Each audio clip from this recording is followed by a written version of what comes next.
Christophe, Virginie et Ludovic, ce sont les premiers habitants de l'habitat partagé de l'Arche des Trois Fontaines, situé à Saint-Martin-Boulogne, juste à côté de Boulogne-sur-Mer. Jusqu'à présent, elles vivaient soit dans une maisonnée de la communauté, soit chez leurs parents. Monter un tel projet, c'est un vrai défi pour les personnes qui sont accompagnées, pour leurs proches, mais aussi pour l'Arche, qui depuis sa création place la relation entre personnes avec un handicap et personnes sans handicap au cœur du projet. C'est un bâtiment à destination des personnes en situation de handicap mental qui est inséré dans la cité. C'est une maison avec des studios où les habitants et les habitantes peuvent bénéficier d'un chez-soi privé. Un endroit où il y a des habitats collectifs qui sont pensés et organisés par les habitants, où chacun peut organiser des événements, contribuer au potager et partager des temps ensemble et avec leur famille et avec leurs amis. Il y aura des places pour vendredi avant demain. C'est de jeudi. C'est pour ça qu'au début, ce projet, il s'appelait « Je suis chez moi, mais pas tout seul ». L'idée, c'est donc de concilier le besoin de vie privée et le besoin de vie partagée, de commun. Dans cet espace commun, il y aura Dorina, qui est l'animatrice de la vie partagée. Son rôle, c'est de faciliter le vivre ensemble et d'animer les temps partagés le week-end. L'adaptation de la charte de vie sociale et partagée, elle se fera au gré des arrivées des nouveaux habitants et habitantes. Et puis dans ce projet, il y aura aussi un habitant solidaire qui aura envie de partager des morceaux de sa vie avec des personnes en situation de handicap mental. Ce sont souvent des étudiants ou des jeunes professionnels. L'habitat partagé, c'est un moyen équitable d'accès à la vie citoyenne. Mais le parcours des personnes en situation de handicap pour y arriver est souvent semé d'embûches. L'habitat partagé, c'est donc lever ces embûches ensemble, mais aussi habiter la cité pour que la cité s'adapte aussi aux personnes en situation de handicap. Pour porter toutes ces questions, on a monté un groupe de travail dans la communauté. Ce groupe de travail, le voici. Il y a Christine, qui est l'adjointe à l'hébergement, Théophile, qui est le directeur de l'ESAT, Marion, qui est la psychologue de la communauté, Nicolas, le directeur, et puis moi, qui suis la chargée de projet de l'habitat partagé. Ensemble, on a posé le cadre du projet et on l'a interrogé.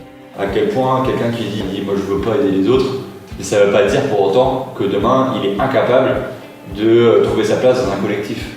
Je pense que c'est quand même un critère. On est quand même en train de dire qu'on a des espaces communs. 7 studios, 2 T2 et un grand salon avec une grande cuisine pour vivre des moments. Donc si vraiment tu n'as pas envie de vivre ces moments-là, peut-être qu'un studio à Boulogne marchera mieux. Il nous a paru vraiment important de présenter ce projet à tous les membres de la communauté, sans présumer ou de leur désir et de leur capacité ou non à intégrer un habitat comme celui-là. Et on voulait vraiment que l'autonomie, ça soit une conversation tous ensemble.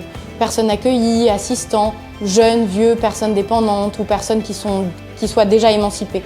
Et donc d'organiser des réunions d'information pour leur présenter le lieu, le projet et puis aussi recueillir les questions des personnes intéressées. Et certaines ont pu nous surprendre d'ailleurs. Au niveau des murs, tout ça, est-ce que c'est des feuilles d'allumettes ou des feuilles d'allumettes ou c'est bien résistant au niveau du bruit? Il y a des travaux d'isolation phonique qui vont être faits. Ouais. Je sais pas combien on est là, mais on est une vingtaine. Il y a des dossiers qui seront retenus, il y a d'autres dossiers qui sont pas retenus. Pour se porter volontaire, il y avait un prérequis, remplir un formulaire accompagné d'un proche ou d'un assistant pour manifester son désir de rejoindre l'habitat partagé. Nous dire ce qu'ils ont envie d'y vivre et nous partager les aspects de la vie où ils pourraient avoir besoin d'aide. Parce qu'être autonome, c'est pas tout faire tout seul, mais c'est se connaître suffisamment pour savoir où on a besoin d'aide. Christophe, qui travaille à l'ESAT, il fait de la production et de la sous-traitance alimentaire. Lui, il habite chez ses parents et il n'a jamais connu la vie en autonomie. Il a rempli son formulaire tout seul et avec une grande précision. À 30 ans, c'est un moment émancipateur pour lui.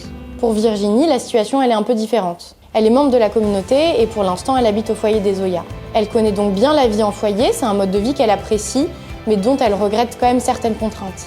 Pour remplir le formulaire, elle a demandé de l'aide à Jivan, qui est un assistant de sa maisonnée. Virginie, elle aspire à un projet de couple avec son compagnon de longue date, Ludovic. Après la réception des dossiers, on a réalisé des entretiens individuels. Donc l'objectif de ces entretiens était de pouvoir aborder les différents points du dossier sur les habitudes de vie, les aspirations pour le futur, les idées pour investir les lieux collectifs. On rentre dans l'étape de la présélection des habitants pour l'attribution des studios. Donc nous avons établi des critères prioritaires, comme par exemple le mûrissement du projet d'habiter en autonomie et aussi l'urgence due au vieillissement des parents.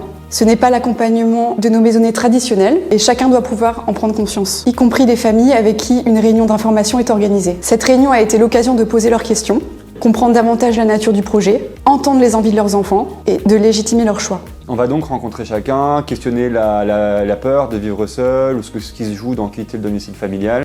Il faut qu'il soit autonome. Je trouve qu'il faut respecter le choix de Christophe, malgré qu'on n'est pas d'accord. Du coup, vous pourrez venir chez moi. Oui. Bah, mais pas de guillemets, hein. Ça sera chez toi.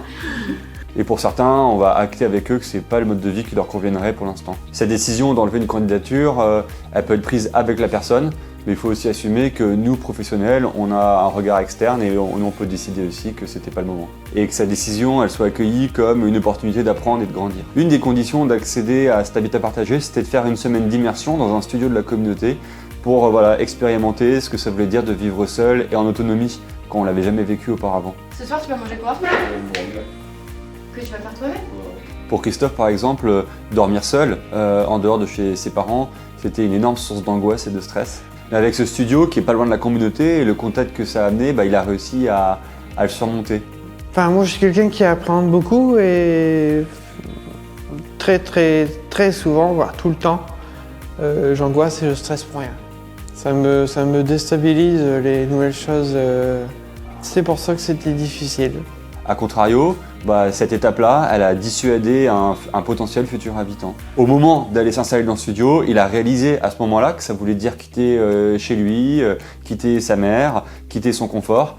Et en fait, il n'était pas du tout prêt à cela. Pour Virginie, l'étape, ça a été d'expérimenter une vie en studio dans un autre foyer avec son petit ami Ludo. Ça a été une première occasion de vivre le quotidien à deux. Après avoir sélectionné les futurs habitants, c'est le moment de leur faire découvrir les lieux et de les laisser choisir leur future chambre.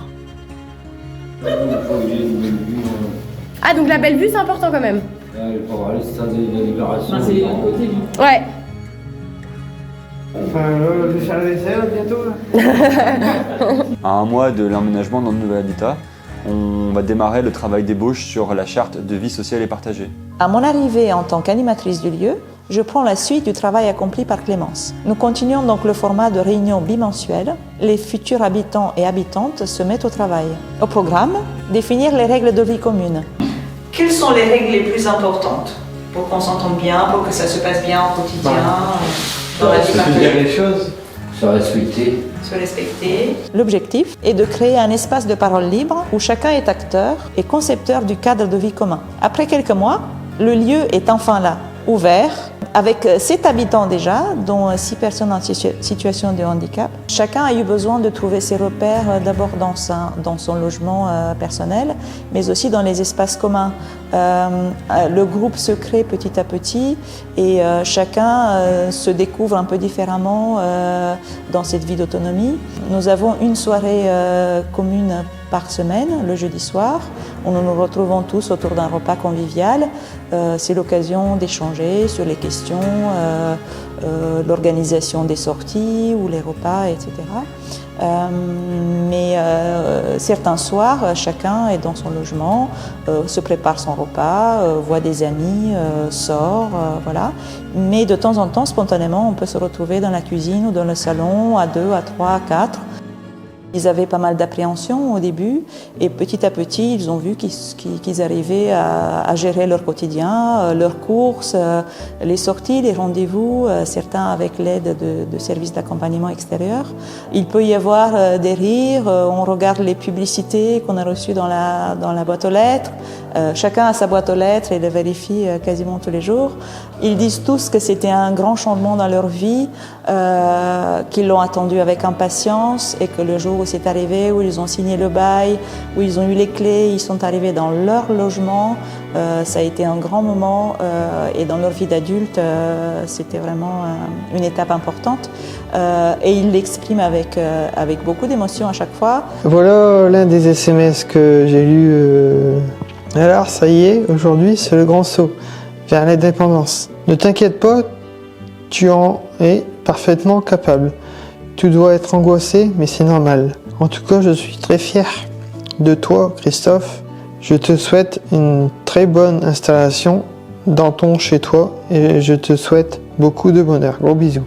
Il y a des parcours qui sont interpellants, il y a des gens dans l'élaboration, on se demandait s'ils allaient vraiment trouver leur place, on sentait que le collectif c'était pas leur truc et qui aujourd'hui se révèlent être quasiment les moteurs de la vie ensemble. Ça c'est donné et on l'avait pas prévu. Ce projet il est pas en boîte, cadré, fini, ficelé, terminé.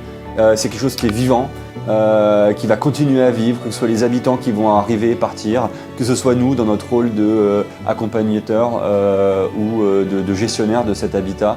Il y a une vie qui va se dessiner dans ce projet. Ça, on ne peut pas la définir à l'avance. Et c'est ce qui nous réjouit le plus, parce que c'est ça aussi l'art. Ce qui s'y vit est assez chouette et assez inespéré en termes de solidarité, en termes de vivre ensemble, où il y a vraiment ce juste équilibre entre des moments ensemble et des moments chacun chez soi. Et ça, on n'y est pour rien. C'est le collectif qui en est responsable. Parce que l'habitat partagé, c'est se rappeler que même si on est en situation de handicap, on a le droit de voir les choses en grand, de rêver, d'aspirer à une vie sociale et citoyenne riche.